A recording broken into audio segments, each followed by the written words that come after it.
Chiel Kraai. Welcome to the Midlife Crisis Podcast. Thanks for being here. When you were coming in today, I mentioned to you that you're actually the first guest from previous recordings that I don't know personally, right? By way of introduction, you're a 33-year-old entrepreneur. You currently have 3 companies: Welvare, which is a hot tub and a sauna company; IceTubs, and Tub Club, which is one of your most recent ventures.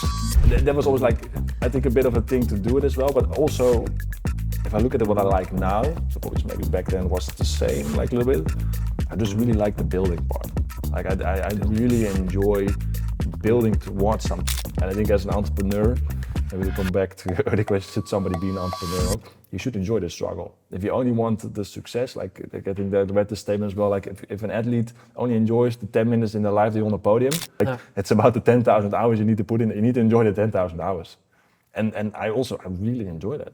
I really enjoy doing it, but I also know it's not sustainable at the way I'm doing it at the moment. Hi, my name is Chiel Kraai, and in the Midlife Crisis Podcast, we speak to all types of individuals to get to know them better, to learn things about their career, their lives, and the choices that they have made so that we can inspire you to live your best life.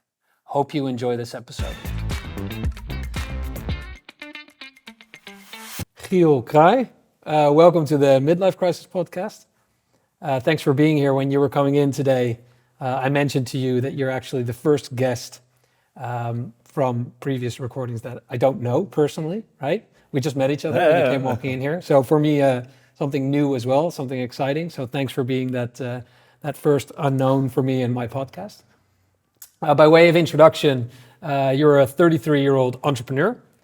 You currently have 3 companies: Welvare, which is a hot tub and a sauna company; IceTubs, which is, the name says it, right? IceTubs, cold therapy; and Tub Club, which is one of your most recent ventures, which, if I read correctly, is a bit of a white label manufacturing concept. Yeah, but my own designs though. But your own designs, okay. A bit of a wholesale. Like, okay. So we're doing like more B2B, more to like resellers, like Welvare, and it's like only B2C. IceTubs is B2C, B2B, and Tub Club is like only B2B. Okay, clear. And we'll dive into each one of those, right? And we'll try to portray it correctly. Can you maybe take me back for Welvare? It's a story you've told before in other podcasts and in media, but how that company came about, how old you roughly were, and where that inspiration came from, basically. Yeah, this is a while ago. I have to think. I think it was like 19 or 20. Okay. I wanted a hot tub at my own house, but my dad was like, if you want to have your own hot tub, you buy yourself. Like, I'm not gonna buy you one. And then I went on Marktplaats, like the Dutch eBay. I bought a broken one. And I fixed it because I wanted, of course, have a working hot tub. But I saw online like, hey, a working one was much more expensive compared to like one that was like broken, of course. Yeah. The entrepreneur I am was like, hey, I can sell this thing maybe. I put it online, sold it very, very quickly. I was like, oh, that's easy money. There's a market for this. No, not really as a market for this. I was like, I can do this again. Like, just not thinking about like whatever, making a whole market. I just did it again, and then I started to buy a few more. Then in one moment, the whole garden outside was like filled with hot tubs, broken and things and parts, and the garage was full. And my dad was like, right, now you need to find your own spot, because like this is not the idea I had in mind with you buying a hot tub. Got my own place, had a little bit more work, hired some friends to help me out, and that moved to like very quickly to like another building already, because the building was too small. I had some more friends. And then if you sell hot tubs, you also start to sell saunas at some moment. It just fits with each other. I had a moment even in my life where I sold pools. And then I think there was one moment I just woke up, I was like, shit, I have a hot tub and a sauna company. And when that moment happened, how old were you then? Because you started at 19, but when was that moment when you said, now I have a company? A few years, but I think so, actually, like 2-3 years. Because the beginning for me, it was still like very much considered a hobby. Like I just had friends working for me. I think at the moment I started to hire, maybe it's just started this podcast, I started to hire strangers. Like I put strangers on the payroll, because in the beginning it was just friends. I was paying them like left and right a little bit to just make it work. We all like drinking beer and eating frikandellen. And it was like lots. You paid them in beer, basically. Yeah, no, I paid them real. Like also beer was also with just some friends. Like all my friends were like handy people, like from the Valley, where they really know how to work with their hands. And we're just doing these things. We're just having fun. Like basically what we did at the time. Like we're just hanging out at the office all the time and like just fixing stuff and like drinking beer and And then as soon as we started to hire strangers, they were like, all right, they didn't fit in the friend group culture a little bit. They're like, all right, we need to maybe set up some structures. And then I was like, all right, this starts to look like a company. Yeah. And are any of your friends from back in the days still involved in any of your businesses? Is that? No. That also changed. I think once the company actually grows a little bit, there comes a moment in time where like the friends and family, they need to go. Because you need to like start, because they were in the beginning like, yeah, we start drinking beer at 3 o'clock. Now we do this at 5 after work, and you get more rules, you get more processes. And that's the moment also, in my opinion, every company needs to say goodbye to their friends and family, which they started it with in the beginning, because otherwise you can't scale. But it's, I think, two-sided. Like in the beginning, of course, you have your friends and family, but even if your company scales to certain phases, like if you're a company with 10 people or with like 30 people, like usually all the 10 people they were there from the beginning, they need to change because like the company is at a different phase or is going through a different phase and therefore needs different people, or the people need to be able to change. Yeah. And usually that's not a lot of people want to do that. They're like, hey, but like it used to be like this, it used to be like that. Yeah, agreed. It used to be like that. Yeah. But now you want to go here. You need to change to this one, get on board of the new ship.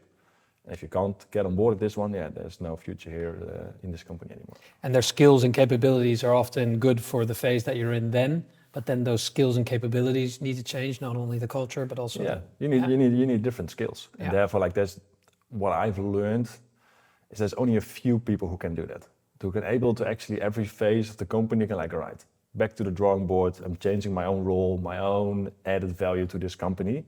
And the rest is just stay a little bit in what they did in the past already. And like, the company needs a different skill set from that particular employee at the moment. Yeah. And then, so going back in time, you were 19. You're 33 now, as I mentioned in the introduction. You've done quite a bit already, what I've read online and the homework that we have done here on you, which I think is super impressive. Great achievements already at this age. So I'm curious about your youth going back all the way to, let's say, the young Chiel. Again, with other guests, I already maybe knew some things about them, also from their past, or it was easier for me to access that information.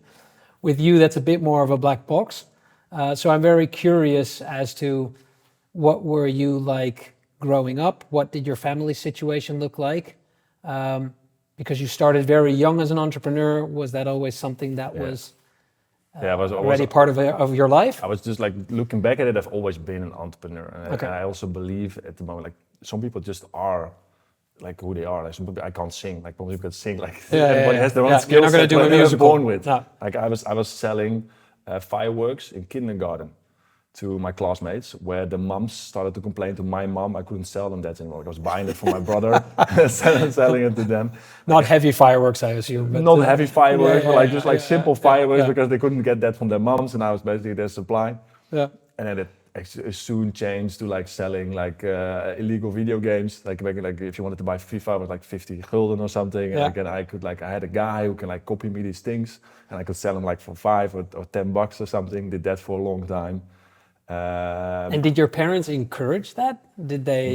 No. This was just something innate in you that said, I want to do this. Yeah. Like I've always been a little bit of a hustler. Like I just wanted to do this stuff a little bit, and it just happened as well at some moments. It was never like had a lot of money. I tried lots of ventures. I tried the car wash thing as well, and I was flying to I was very young. I was 10, I think, flying to the village. Like people wanted, like it didn't work out. I had a whole system behind that. But I've tried lots of ventures actually. Like in high school, I sold Bjorn Borg, which were like the underwears where everybody at my age wanted to have those underwears, but they were like very expensive. I bought fake ones from Turkey and stuff and sold them. I think there's even written so they do like a yearbook in the end where they write some notes about every student. And I think mine was like, he was always busy with China, making sure the deliveries are on time. And I was renting out lockers. Yeah. Like you had all those lockers, you have only your own locker, but I had so much in school, but I had so much suppliers, I was renting lockers left and right from students. So actually in the lunch breaks, I was just like selling boxes Trading. And whatever. Every morning I came to school with like a full bag of like new supply. That's how I've always done that actually. And can you remember, it's maybe difficult to remember, but when you were younger, can you remember what your motivation was? Were you doing it to make money? Were you doing it because it gave you a rush? Were you doing it to prove somebody wrong? Can you remember what the reason was to do it? I have to make an estimation, because I spent time about this. Like, I think, of course, like was also like, I think there's one thing that my dad said. He was also like, you can make more money with trade than with working. Like, and it was for me, that's like, I think like, don't agree with a lot of things that the guy said, but that was one of the things. Like, yeah, with trading you can actually make more money than with actually working, like selling stuff, like actually trading. Like with the handel, you make more money than with working. You say in the Netherlands. That was always like, I think a bit of a thing to do it as well, but also, if I look at what I like now, so probably maybe back then was the same, like a little bit. I just really like the building part. Like I really enjoy building towards something. And if you're just an employee, like you show up at 8 o'clock in the morning, you go home at 6, you're not actually really building something for yourself. Like for me, going to the next level from the Bjorn Borg boxes, my brother was a bit in IT. It's like, I can build you a website. He built me a website, started to sell it online. It became like a physical store in the end. Like, and it just kept moving forward. And I think that doing that process every day, I just really enjoyed. I still enjoy it. And it's a lot around consumer products, right? It's a lot around physical products. And that's something that you took then into, let's say, the later years when you first started with the saunas. Yeah, so it needs to be a product which I personally like. If I don't really like it, like for example, I even had a moment where I started to sell sex toys. Because I was like, sex toys, you can buy these things in China for cents. You sell them like for $40 in the Netherlands. That's a great business model. Like, but like I'm not dreaming about sex toys. Like, no. This didn't work out. Or I had a moment where I sold electronic cigarettes. But you actually sold sex toys. Yeah, I built a web shop and everything, and like, but it didn't grow into something because like it was not my passion in life. Okay. And I had a moment I sold electronic cigarettes. Like before, like now, before they were popular, because I was for the vapes. I was 22 or something. So that's 10, 11 years ago. And also, but I have no passion about electronic cigarettes. Like, it was a great business model, but like there's no passion behind it. So for me personally, it needs to be a product where like, yeah, I really like this product. Like now everything I'm selling, I've designed most products myself, or they have a big hand in it. I just really enjoy them. And coming out of the middle school, did you study? Did you go straight into business? Did you combine those things? I tried SBRM. It's like small business and retail management. Okay. It's like basically if you're an entrepreneur, that's something you're gonna do. Yeah. But as soon in the first year, already like this is the first year where I also started like the earlier version of Welvare. Yeah. And that became a little bit bigger. I didn't really agree with school. I was just doing school because like it was like something you do. Yeah. But like, yeah, no, like this school was not for me. So I made the decision to go full on work. I think after the first year. But I was lucky. There was like a good decision. Could have turned the other way. Could have also now been like unemployed without a degree. And back in those times, that would have been an issue, right? That would have been an issue. Today it's a little bit different. Yeah, today it's totally different. Yeah. But that would have been an issue back then. And that also just happened like actually quite naturally. It didn't feel back then as well like, oh, I'm taking a really big decision here about my future. Like, no, I like work more. I don't like school. And then slowly you start to like not like going full weeks to school anymore. It's like 4 days, 3 days, 2 days, and when some moment you're like, yeah, why am I still doing this? I hope you're enjoying this episode. Before we continue, a quick word about our partner and sponsor, Longevity. As we grow older, we all want to sustain peak performance, both mentally and physically. Longevity is a company that will do this for you by creating health insights and an action plan by which you can live your best life. So if you're interested, check the link below. And do you think that now that you've been an entrepreneur for so long and feeling that for yourself, that you know that you are, right? Or that's something you get involved in at a very young age. Do you think that that's the case for everybody? Can anybody become an entrepreneur at any time in their life? Or is that something that you're destined for or not? How do you see that? It's controversial. Like, I to be honest, I think like I'm a pure blood entrepreneur. I can say about myself, but there's different variations. Like, I think that everybody can start some sort of their own business because they have a passion about something. Okay. And I see two types of entrepreneurs. There's like people like me maybe who are like just entrepreneur and they will just basically sell anything they have a passion about. Yeah. And there's a lot of skill entrepreneurs. Somebody who's so good at something.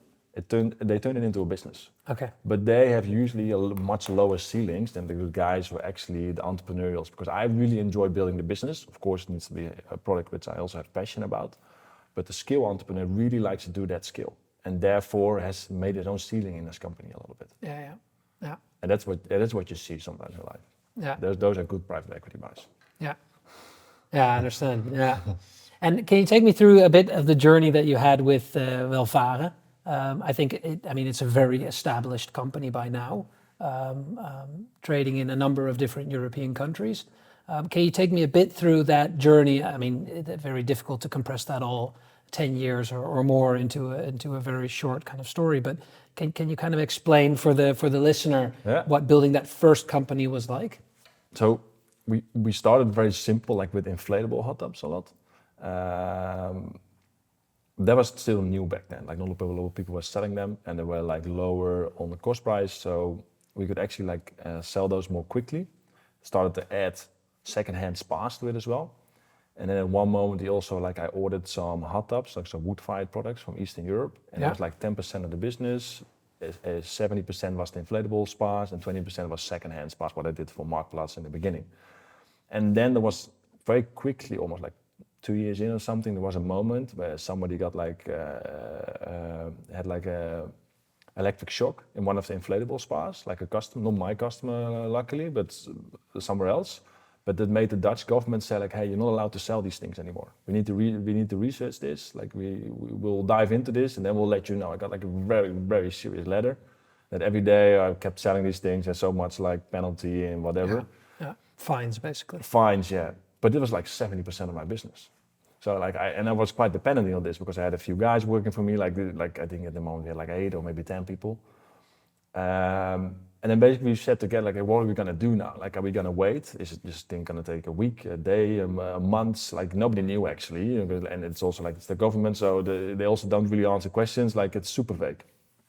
And then we decided, like, hey, 10% of our business is wood-fired hot tubs. We had some people who were interested in that. We're like, all right, let's fully go on that at the moment. And then we also decided to build them ourselves. Like I had one guy who was like a little bit technical, like, hey, we can build these things ourselves, so we can buy parts, make it a little bit shipping easier, and then as naive as I was back then, how difficult can it be to build a factory?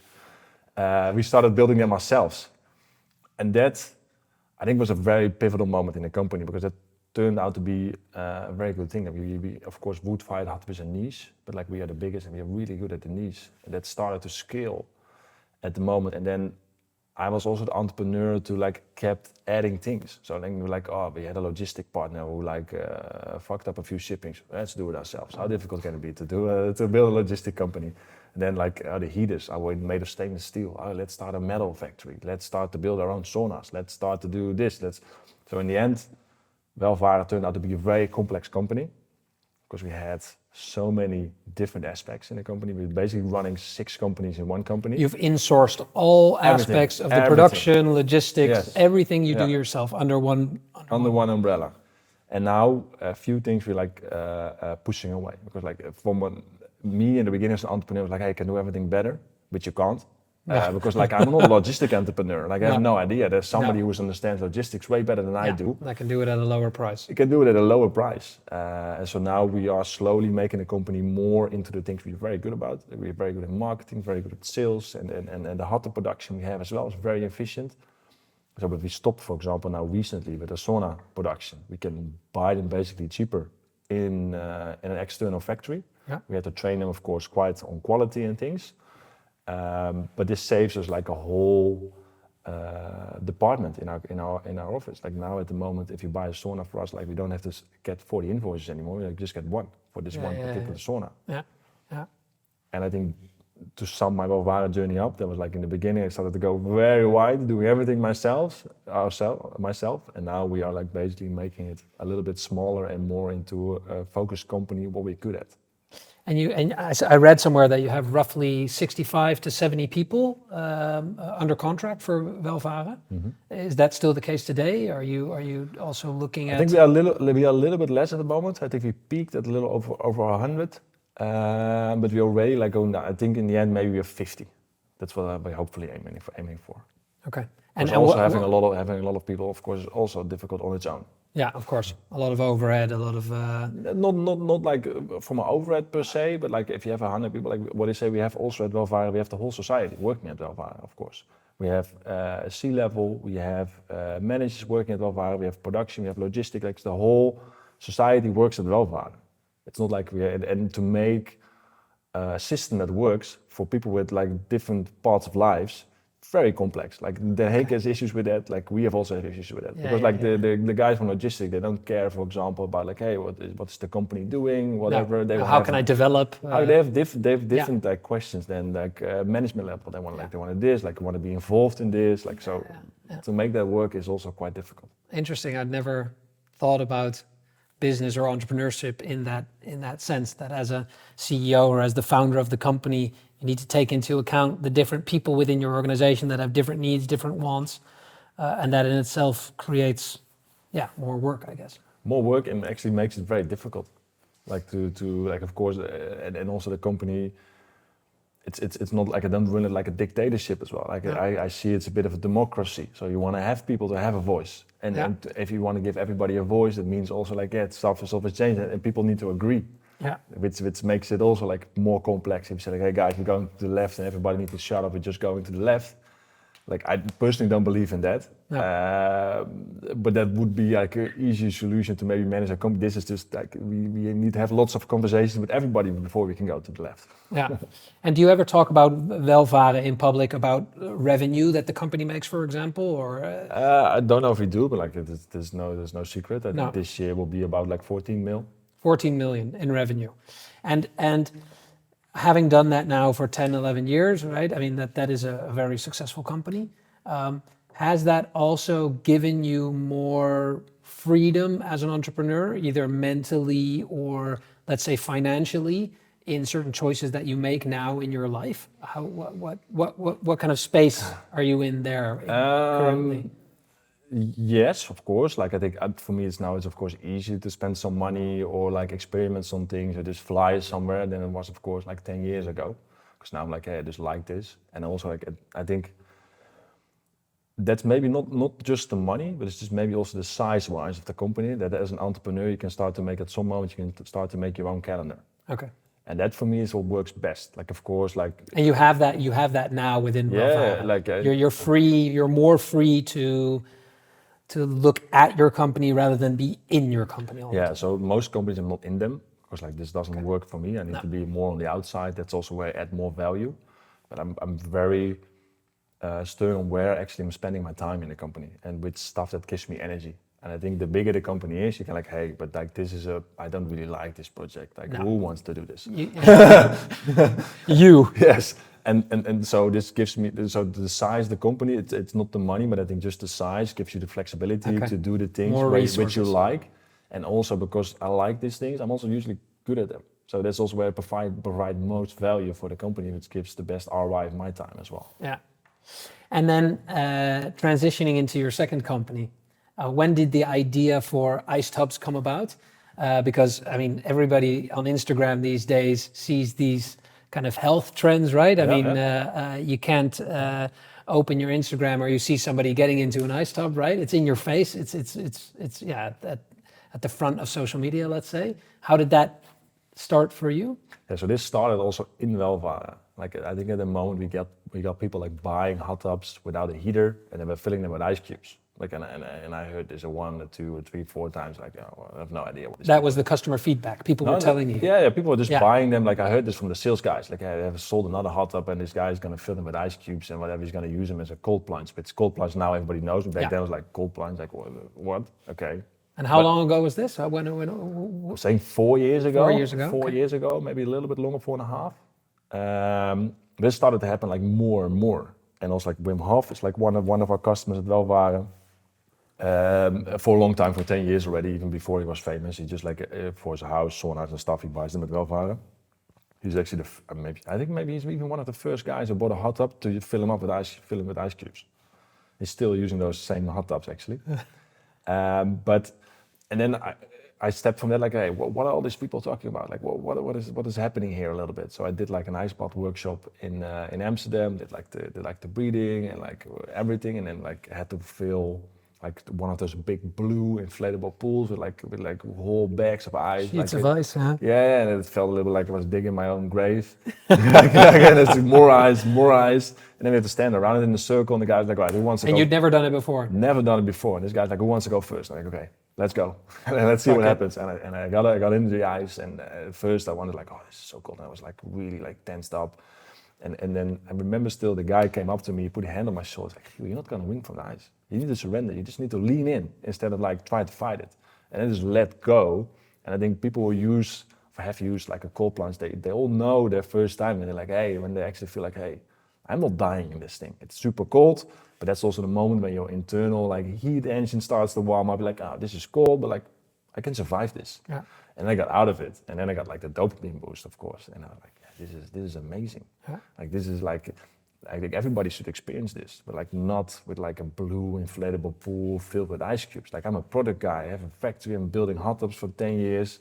Like if somebody needs to build a product for this, at this moment in time in the world, hell yes, it's me standing next to this bathtub. And then like, I also wanted to scale this thing globally, because like there was always my limitation a little bit with Welvare, because the company was structured so difficultly. So to move to another country was already a challenge, but to move to America or whatever, like it's just impossible. But maybe a good limitation at the time.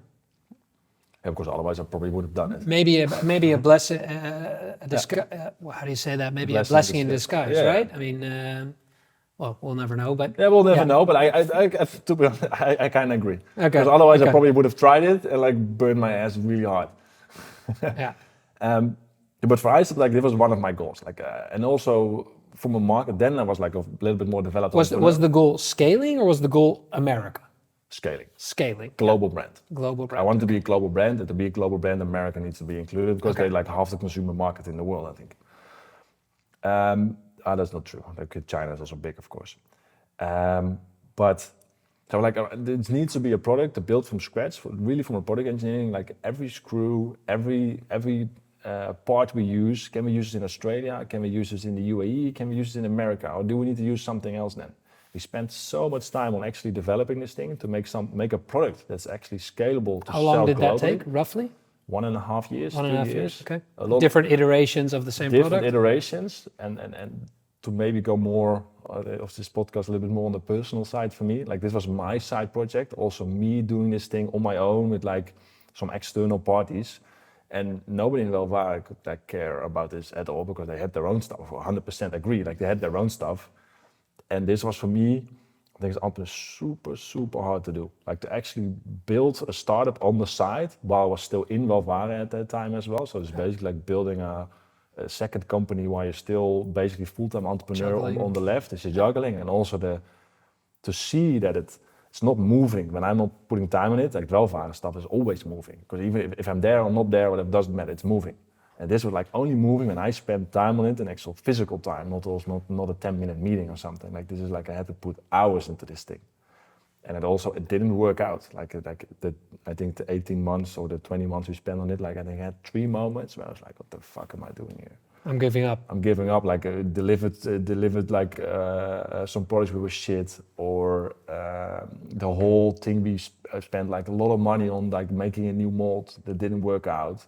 And there was like basically there were 3 moments where I had to start completely from zero again with IceTubs. And I think all of those 3 moments, I came home and like, yeah, I'm just done with this shit. Like it's not gonna work. And just like it's also draining money, like lots and lots of cash, because like that's the problem. I had a little bit of money, so I was like pouring it all into IceTubs. Also, do you make more dumber decisions if your bank account is too big? Yeah. But I remember also every morning I woke up, no, fuck it.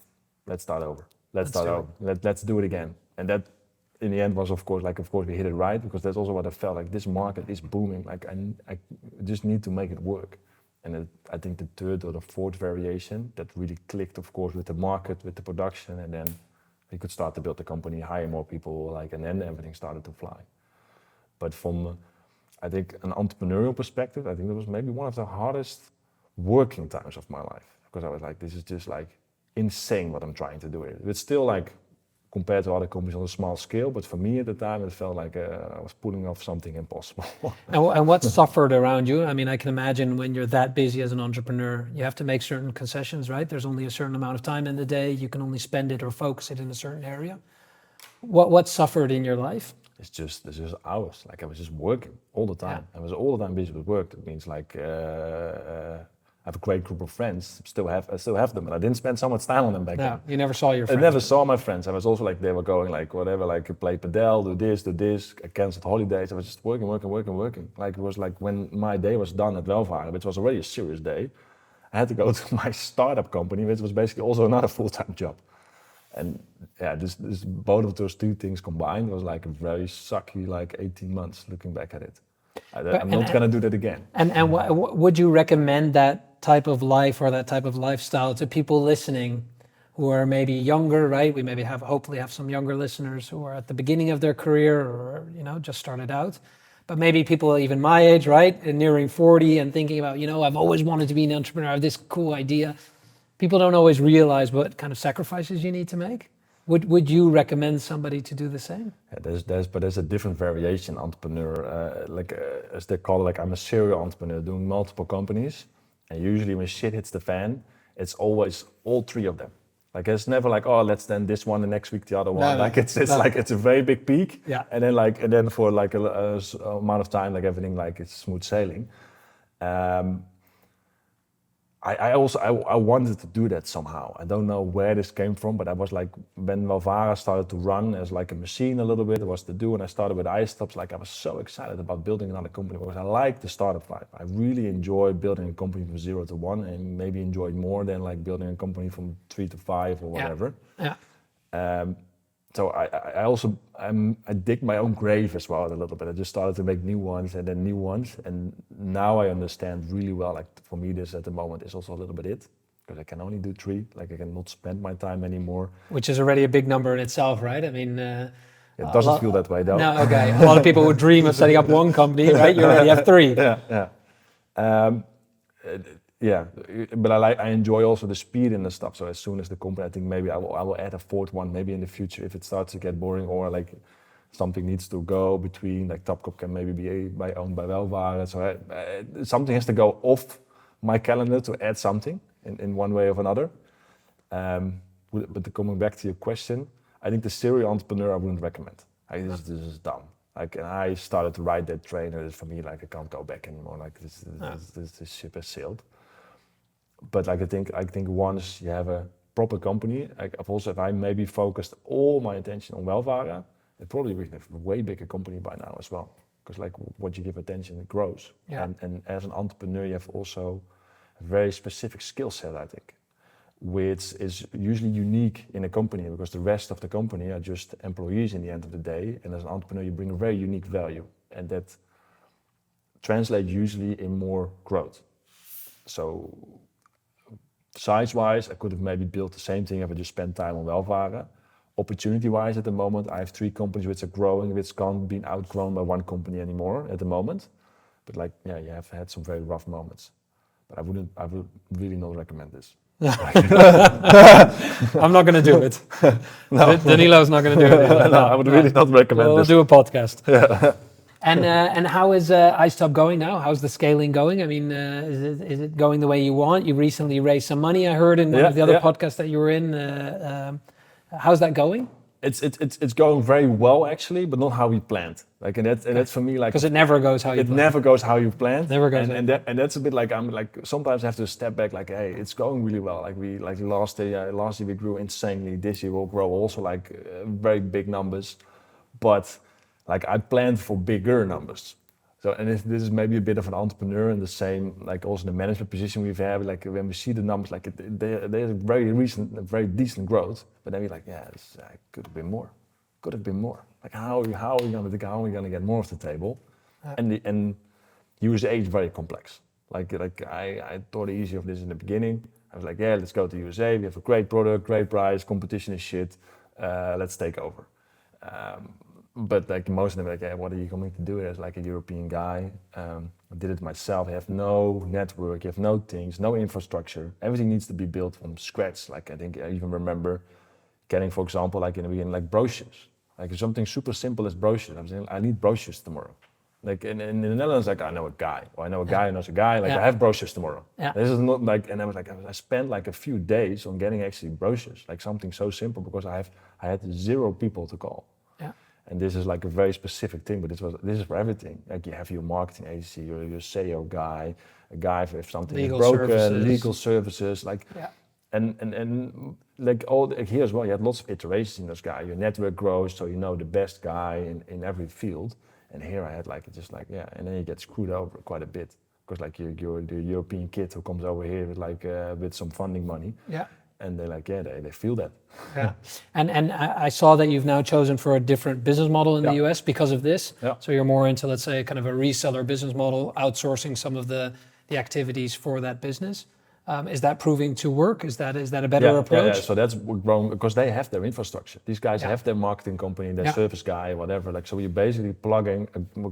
We went a little bit back to the drawing board. Like, hey, we can keep doing this, but this requires maybe even more money and more time. And my idea with IceTubs was like, I want a hyperscale. Like this is a new market, and in a few years there will be 1, 2, 3 maybe big players. I want to be one of them, and therefore I need to be at multiple places in the world as well. Because in the end, it doesn't make sense that like a company was just like, I think after 1 year we already went to America. Like in hindsight, I would maybe have waited as well a little bit. But like we just wanted to take over the world as fast as possible. We're still like working on that. But then to create your own infrastructure requires also time. Yeah. And now we're plugging into like existing infrastructure which the local reseller already has. This makes it grow also a lot faster. And on the other side, like it's quite an expensive product, like 8-9K. For people to spend 8-9K online, you need to be a certain type of rich. There's still like a big group, me included, which like if you want to spend so much money on something that's like also a little bit interesting, it's not like buying a dishwasher where you don't really care. You want to touch it, you want to get a coffee, you want to talk to the sales guy, not to get the trust in the company, but the actual buying process is usually interested. Like I recently bought like a boat for the canals of Amsterdam.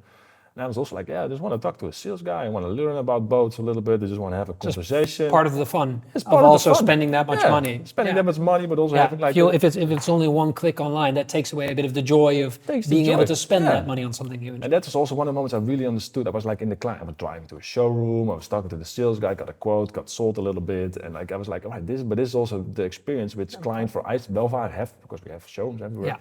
Which clients of IceTubs are missing.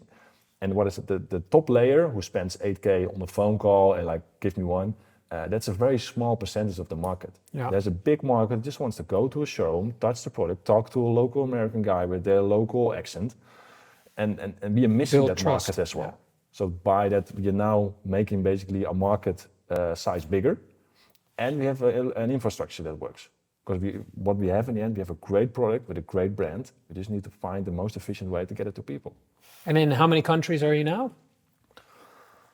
I actually don't really know, to be honest, the number, but like but roughly, is it 10 or is it 100? Or? No, I think like somewhere in the middle, like I would say 40, 50. Okay. 40, 50. And, still and the plans to scale further? I mean, like I want to be available in every country, like in almost every country as well. And we get also requests from most countries. And at the moment still, for example, like if you go to Brazil, for example, like we get like 1-2 guys who want to buy one. But we can't build a system of a guy, a random rich guy who wants to buy one.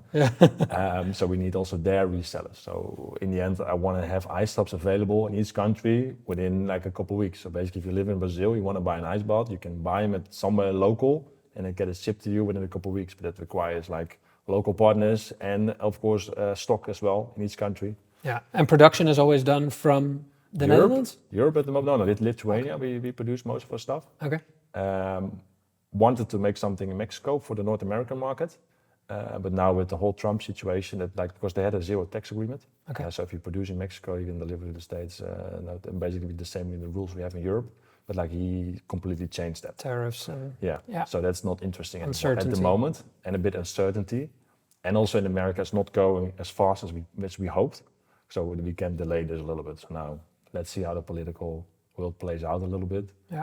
And then decide if it should be either Mexico or there's like, I don't really want to build shit in China, but like there's other ways. So you can even build a factory in America if it's necessary.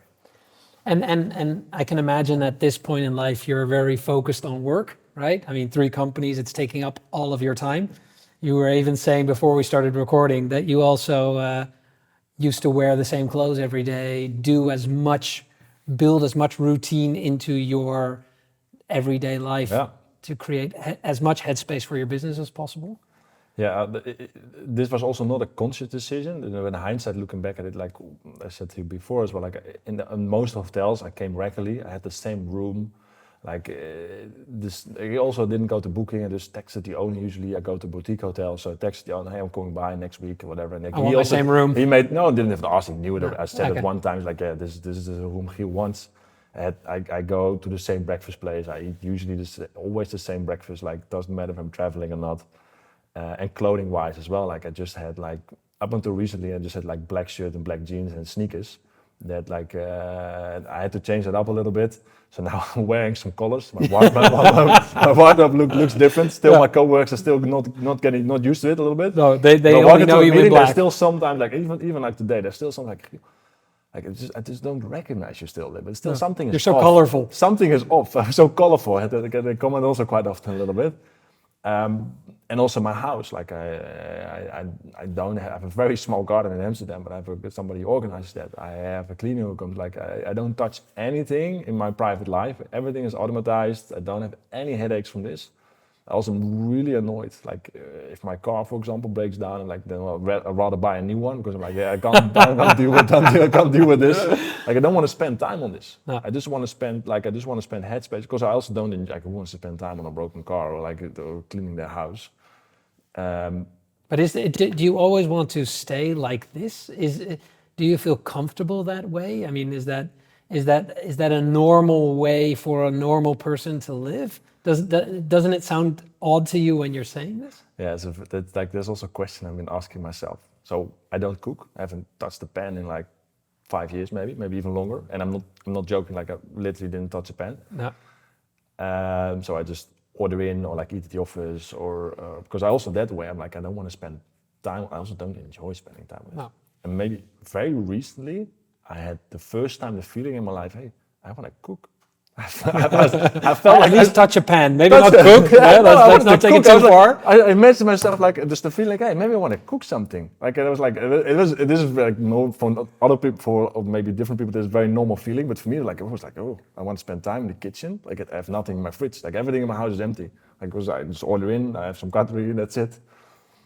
So to compare, if this is normal, I think for me at the time it was the only way to maintain this. Survive. This work and it survive a little bit, and maybe now as I grow a little bit older, like, hey, but do I actually just want to continue this lifestyle? Like I'm wearing some colors now, so this changed already a little bit. We're feeling into cooking, so maybe it also grows a little bit organically.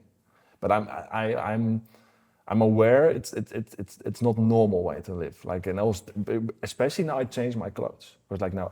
Everybody in my life made comments about this. Like I'm not like 80%, 100. And they was like, oh, was this so weird then that I always was wearing black clothes? Apparently it was. Yeah. And for me, like I never considered that before. It's just something I did. Yeah. But it's funny because you're still 33, you're very young, but in a certain way, you're also, I guess, a bit older than people around you, given that you started as an entrepreneur so young. Got a lot of responsibility and a lot coming at you at a very young age, which probably forced you to develop and to grow and to mature a lot quicker. You're nodding, so this resonates.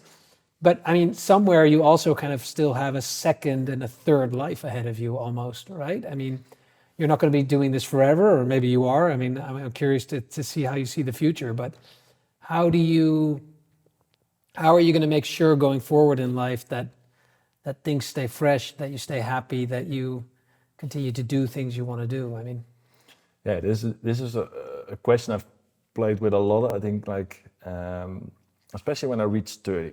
30 for me was a very big milestone. I think maybe it is for everybody, but I treated it also such a way. As like, it also felt like, hey, what am I actually like doing in my life? Like, and I had. At that time, I had like Welvare sorted out. I think IceTubs almost started to run as well around that time a little bit. I was like, yeah, what do I actually want? Like, what do I want to do? Like, do I want to be challenged? Do I want to build more companies? Or what is giving me the most joy in life? Because like from a financial standpoint, it's not like I could start to drive Ferraris and buy yachts, but I was like, yeah, I don't really have to push hard to pay for my living anymore. And then I came to the conclusion for myself, what really makes me happy is just building companies with physical products with your hands. with good people. Like I just I've like my management teams, like they're great guys. Like half of them are like friends or whatever. Like what you spend also a lot of time together, and building a company with them, and going through the struggles. Like it is also a little bit of fun in the end. Like we just laugh about it. Like it really enjoy it. Like I would do it for free. Like it's good that I'm getting paid for it, but like no, but I just really enjoy the building part. Like I think also that's also the point that Welvare became like a little bit of a success. I started to get bored. Like I was like, I don't really like this. I like the struggle actually. And I think as an entrepreneur, maybe to come back to your early question, should somebody be an entrepreneur or not? You should enjoy the struggle. If you only want the success, like I think that I read the statement as well, like if an athlete only enjoys the 10 minutes in their life they're on the podium, they will not get there. You should never become an athlete. Like it's about the 10,000 hours you need to put in. You need to enjoy the 10,000 hours. And I really enjoy that. I really enjoy doing it, but I also know it's not sustainable at the way I'm doing it at the moment. So there has to be a stop. So I said to myself always, I will work as hard as possible until I'm 35. So I have 2 more years to go. And then we'll make my life maybe different focus. Because I think big entrepreneurs, like really big entrepreneurs, they're still hustling their day every day. And that's also the reason why they are very big entrepreneurs. But as your second and your third life, I also look at it that way a little bit. I would be unhappy if I would be like 80 and build 1-2 billion companies, whatever, doesn't really matter. And like waste the rest of my life a little bit, because I think I spent all my life doing this and I enjoy it, but I think I will die with regret. Yeah. And that's also the reason why we do this podcast, right? Is because we want to help people, or at least give people insights that are around your age, my age, maybe even a little bit older, because I think that moment is getting, let's say, that moment is arriving quicker for younger people these days. Midlife used to be around 50, but I think a lot of people are starting to make conscious choices about their life earlier. And with people like you and with other guests, we can kind of give them the insights to start thinking about that earlier, so that they don't run into that moment in life where they regret things or look back and think, what have I been doing? Yeah. Yeah, and I think having like that constant, like I'm very big on reflection. Like every morning I write my morning pages, like random stuff. I can think a little bit about things. It's also a bit of a brain dump, but like every month I do reflection, half a year I do reflection. And those are like very serious, structured as well a little bit. I really look back at my month or last half year. Did I enjoy the things I was doing? So it's really centered around enjoyment. Did I spend the time on the things where I want to spend them time on? Like it can be like, hey, maybe last half year I worked a lot and had to cancel a few birthdays and things. But if I'm like, hey, but this was fine for me. Like this, like happy to make that sacrifice to do the other thing. Because on the other hand, you also sacrifice, spend more time on birthdays. The companies grow a little bit less or whatever. It can also be fine. Yeah. Doesn't matter. But in the end, it's a choice. That's how I feel. And if I really enjoyed what I did the last half year, and I feel like, hey, I have no regrets about anything, and like, otherwise I need to restructure a little bit. Like, hey, if I actually see like, I do want to spend more time on my friends, then I also have to like implement it. But just having the thought, not going to change anything. No. Like, all right, that means like I have to like block sometimes, text some more friends, do like regular training sessions together or something. Like, we need to actually spend time on this. Yeah. The same as a company is being built. Like, if you want to actually have your company grow, you need to spend active time on certain parts of the company as well. Yeah. It sounds a little bit robotic, maybe, the way I'm doing it. It's a very rational approach, but for me, it really works, and it gives me also emotional joy. Yeah. In rounding off for this episode, we always let the guest listen to a voice message from somebody in their network, from somebody closer to them. So I'd like to pass over the headphones to you. If you can grab the headphones, I'll just put on the message. All right. And we can't hear it, but I'll ask you for a response after.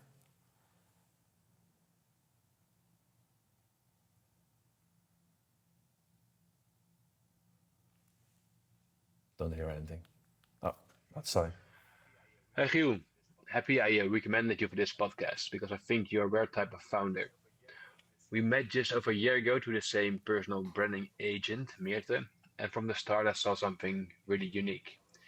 You enjoy working alone, but you still know how to build strong teams around you, and that's pretty rare. We've been building businesses from a young age, or you have been building businesses from a young age, international multi-million companies, and all without co-founders.